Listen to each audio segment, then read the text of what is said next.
কি করো?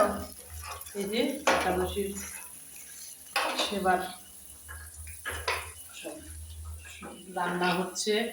পকোড়া তৈরি হলো, পকোড়া আলু আর সাবু দিয়ে পকোড়া হলো, বাদাম ভাজা হলো, ফল আছে, তার সঙ্গে দিনের বেলা সবজি আছে। এবার আমরা সবজি তৈরি করবো।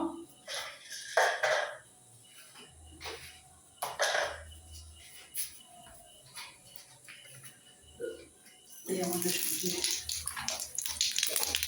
সাবু খিচুড়ির মতন একটু খিচুড়ি হচ্ছে।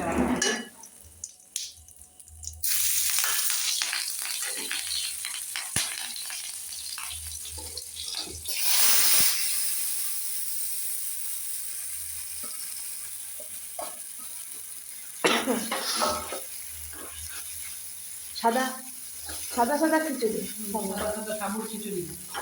এটা হলুদ ছাড়া চলবে, এটা হলুদ চলবে না।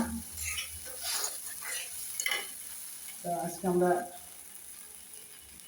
পকোড়া, একাদশীর প্রসাদ হিসাবে বাদাম ভাজা, বাদাম ভাজা আর সাবু খিচুড়ির মতো আর তরকারি রাখা আছে। আর দিনের বেলা সবজি আছে, ফল আছে। এই যে আজকে আমাদের গোবিন্দ প্রসাদ। বাই।